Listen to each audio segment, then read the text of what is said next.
Bonjour à toutes et à tous. Merci à l'Office international de l'eau pour son invitation.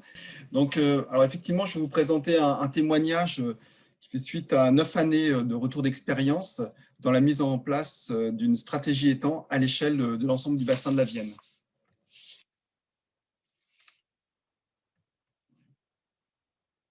Alors ce territoire, la Vienne étant un affluent de la Loire, hein, ce territoire s'étend sur la région Nouvelle-Aquitaine et la région Centre-Val de Loire. Donc c'est un bassin qui représente 21 000 km². Donc qui s'étend sur 8 départements. Et à l'échelle de ce territoire, il existe 4 SACH qui sont portés par le PTB Vienne. Donc le SACH Vienne, le SACH Clin, le SACH Creuse et le SACH Vienne-Tourangelle. Alors la question des plans d'eau à l'échelle du bassin de la Vienne est importante. C'est un territoire qui compte une abondance forte de plans d'eau. On compte effectivement une densité 2 fois supérieure à la moyenne nationale. Et donc des plans d'eau qui ont été créés il y a 40-60 ans pour la plupart. En effet, dans les années 1950-65, on dénombrait à peu près 3300 plans d'eau. Et aujourd'hui, on en compte beaucoup plus. On en compte plus de 24 000 plans d'eau. Je vais revenir sur la diapo précédente. J'ai un problème de réaction du diaporama. Voilà. Donc, avec des densités réparties surtout sur le centre du bassin et des densités très fortes sur des régions telles que la Brenne, qui compte évidemment beaucoup de plans d'eau.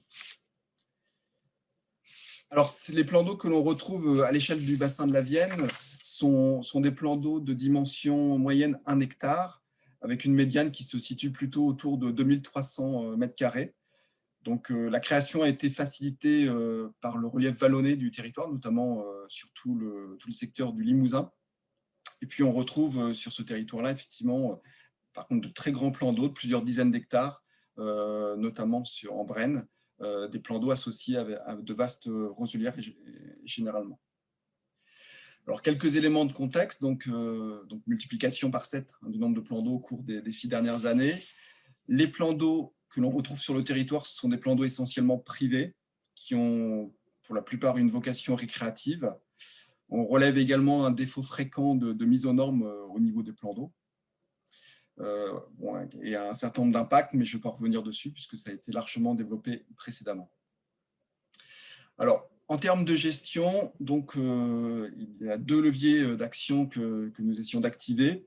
Le premier concerne les SACH, les SACH qui sont mis en œuvre sur le territoire, donc le SACH Vienne et le SACH Clin. Et donc, des dispositions et des règles du SACH sont spécifiques à la question des étangs. Dans un premier temps, des règles concernent la création des plans d'eau, avec une interdiction de création de plans d'eau en dehors d'usages économiques ou d'intérêt général, comme l'alimentation en eau potable, comme les réservoirs incendies, etc. Et puis en deuxième lieu, des règles visent la gestion des plans d'eau existants, avec là encore, est indiqué dans les règles la liste des équipements nécessaires pour assurer un bon fonctionnement des plans d'eau. Donc les moines, les déversoirs de crues, les pêcheries, les dérivations pour les étangs sur cours d'eau, etc., qui sont rappelés dans le cadre des règles notamment développées dans ces SACH. Alors, le deuxième levier d'action concerne les contrats territoriaux, donc les programmes d'action à l'échelle du bassin de la Vienne. Donc, actuellement, le territoire est quasiment couvert intégralement par des contrats territoriaux. On en dénombre 25 à l'échelle de ce territoire. Ce n'était pas tout à fait le cas il y a une dizaine d'années, puisqu'il y a une dizaine d'années, la couverture était moindre. Et on avait relevé également que la thématique des plans d'eau était très peu abordée dans le cadre des contrats territoriaux.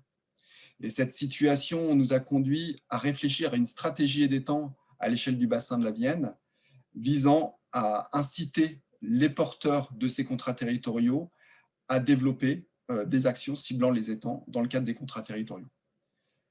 Alors, cette stratégie étang, elle se décline en plusieurs axes. En premier lieu, un comité de suivi a été constitué. Donc, c'est un comité qui associe l'ensemble des parties prenantes intéressées par le sujet, à commencer par les syndicats de propriétaires d'étangs, les structures GEMAPI, les services de l'État, des associations, des scientifiques. Donc, c'est un comité qui se réunit une fois par an et qui permet en toute transparence de suivre l'état d'avancement de cette stratégie étang. Et puis surtout, le cœur de la stratégie a consisté à proposer un partenariat avec l'ensemble des opérateurs gestion des milieux aquatiques du territoire, qui est le suivant. Donc, on demande à ces structures d'intégrer dans les contrats territoriaux des actions en faveur des plans d'eau, de mise aux normes, voire de suppression de plans d'eau. Et en contrepartie, le PTB propose un certain nombre de services, tels que des formations, tels que des appuis d'assistance conseil sur notamment les cas épineux qui pourraient être rencontrés dans le cadre de la gestion des plans d'eau. On apporte également un appui notamment concernant les outils de communication. Alors, voilà en image un peu une illustration de la mise en œuvre de cette stratégie étang. Donc, c'est une stratégie qui a donné lieu à de nombreux événements, à certaines périodes, donc un par trimestre à peu près. Donc, de nombreux événements pour vraiment inciter l'ensemble des opérateurs, notamment des techniciens du territoire, à s'investir à bras-le-corps sur cette thématique plan d'eau qui est majeure sur le bassin de la Vienne. Donc, des formations ont été organisées sur les volets juridiques, sur les volets techniques des étangs, donc des visites de terrain, des échanges d'expériences pour voir comment s'opéraient les travaux in situ. Nous avons produit également des guides, notamment un guide juridique pour faciliter la compréhension de la situation juridique des plans d'eau par les maîtres d'ouvrage intervenant sur ces ouvrages. Différents documents de communication également ont été établis, notamment élaborés avec le concours d'un office notarial du territoire pour cibler aussi les nouveaux acquéreurs de plans d'eau. Donc, ça fait maintenant près de 10 ans que cette stratégie est en place. Donc, ce qu'on peut relever en termes de bilan, c'est qu'aujourd'hui, quasiment tous les contrats territoriaux du bassin de la Vienne intègrent bien un volet étang, ou en tout cas disposent d'actions dédiées à la thématique des plans d'eau. Donc, c'était l'un des objectifs initiaux. Après, le bilan est plus mitigé sur le niveau de réalisation, d'intervention concrète au niveau des plans d'eau. Il est variable, mais reste globalement relativement modeste. Alors, je vais faire le lien maintenant avec la question du dérèglement climatique. Donc, c'est un sujet que nous suivons de près depuis à peu près 8 ans sur le territoire. Donc, nous suivons différents indicateurs. Et plus récemment, en 2020, depuis 2020, nous participons au projet LIFE Eau et Climat, qui est supervisé par l'Office international de l'eau, coordonné par l'Office international de l'eau.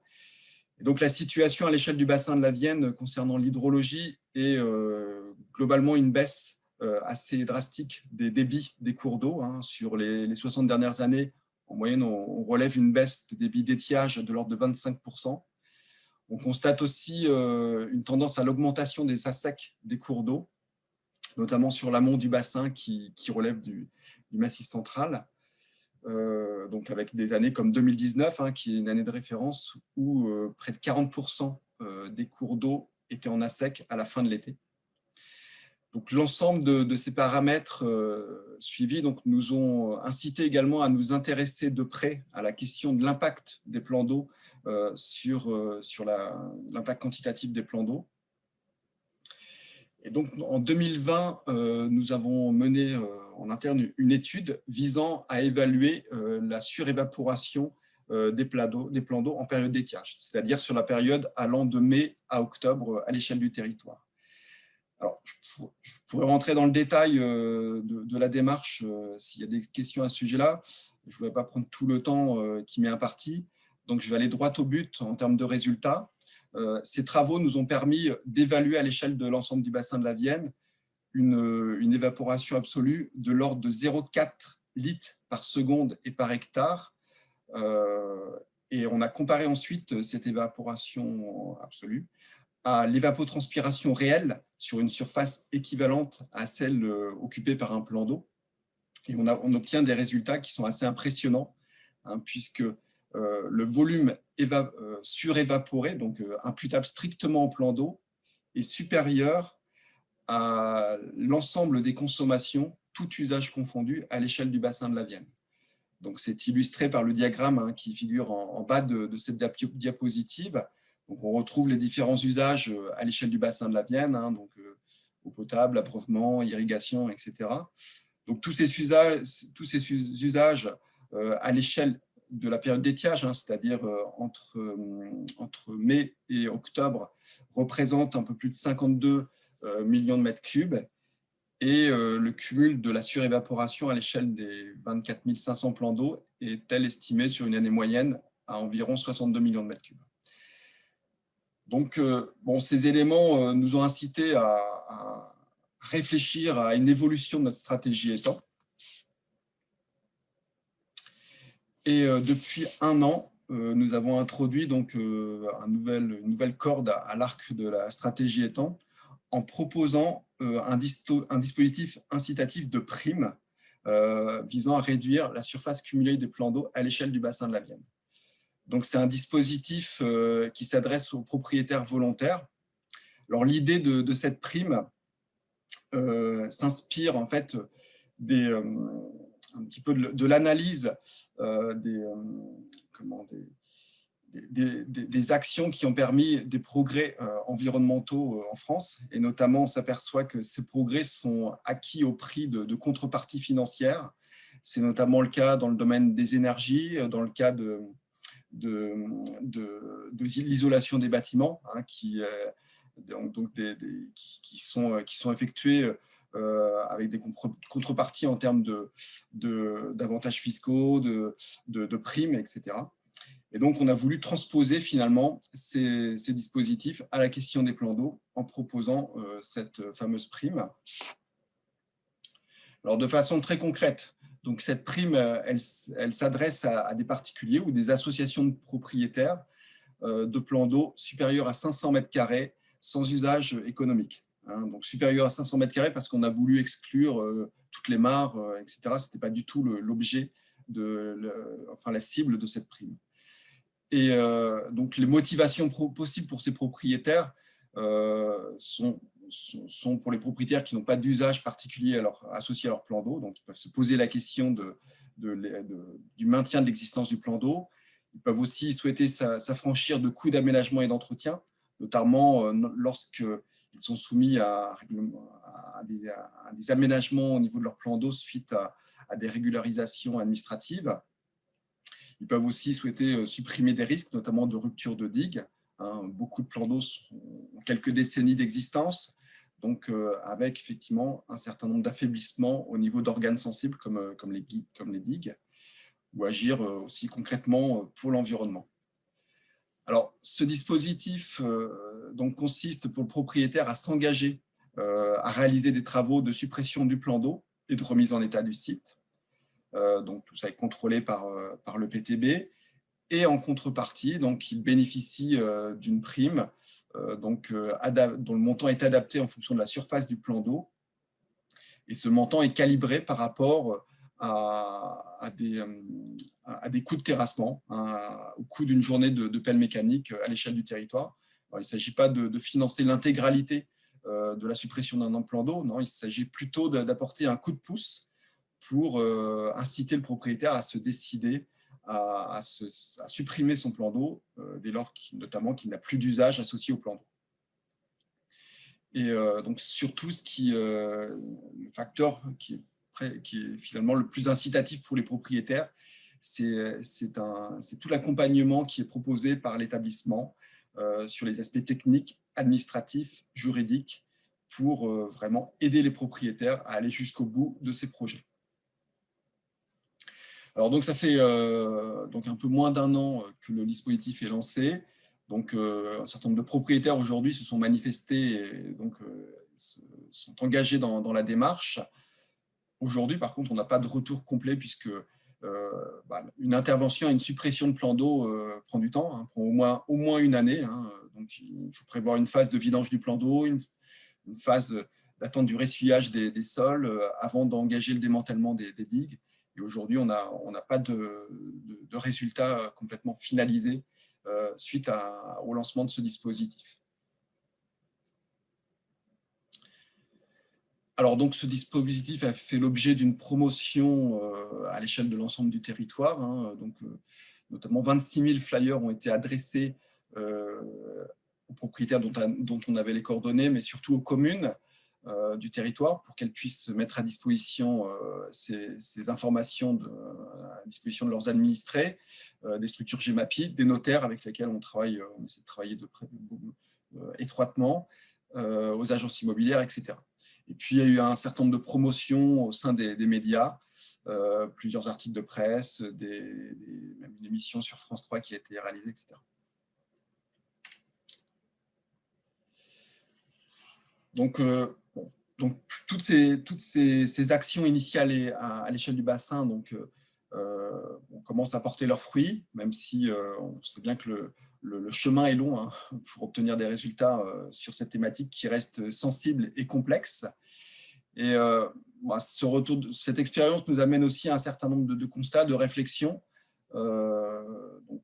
Notamment, on relève une application qui reste insuffisante de la réglementation.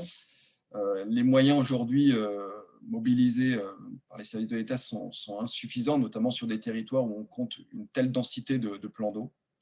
Beaucoup d'étangs restent aujourd'hui sans existence légale à l'échelle du territoire. On observe aussi des difficultés d'ordre socio-culturel. Beaucoup de propriétaires d'étangs du bassin de la Vienne ont supervisé la construction de leurs étangs, donc il y a quelques décennies, une quarantaine d'années pour un certain nombre d'entre eux. Donc, ces propriétaires, aujourd'hui, sont âgés, sont attachés souvent à leur plan d'eau. Donc, cette configuration ne crée pas une dynamique favorable à une prise de décision en faveur notamment de la suppression de plans d'eau. C'est un frein qu'on constate sur le terrain, d'autant plus qu'il y a un certain nombre d'enjeux patrimoniaux. Au-delà de cet attachement, il y a aussi une valeur marchande associée au plan d'eau. Il existe un marché avec des acquéreurs de plans d'eau. Et puis, alors là, c'est vraiment le dispositif de prime là, et toute la communication qu'on a engagée autour de ce projet qui a mis en exergue en fait, ce point particulier. On s'est heurté vraiment à un défi intellectuel, c'est-à-dire que pour un grand nombre de personnes en fait, qui se sont exprimées notamment via les réseaux sociaux, via la presse, il est difficile de comprendre que des plans d'eau contribue à accentuer l'impact sur la disponibilité de la ressource en eau. L'idée reçue est totalement à l'inverse. Les personnes ont l'impression que c'est une sécurité de disposer de l'ensemble de ces réservoirs d'eau à l'échelle du territoire. Et donc là, c'est pour ça que je parle vraiment de défi intellectuel, ce qui nous amène pour cette année, en 2022, à réfléchir à la production de documents pédagogiques, certainement d'une vidéo, pour vraiment expliquer notamment le phénomène de l'évaporation qui est majeur au niveau des plans d'eau et qui explique aussi notamment des répercussions sur l'ensemble du réseau hydrographique, par contre là qui est bien visible par l'ensemble des acteurs du territoire. Donc voilà, je vous remercie pour votre attention.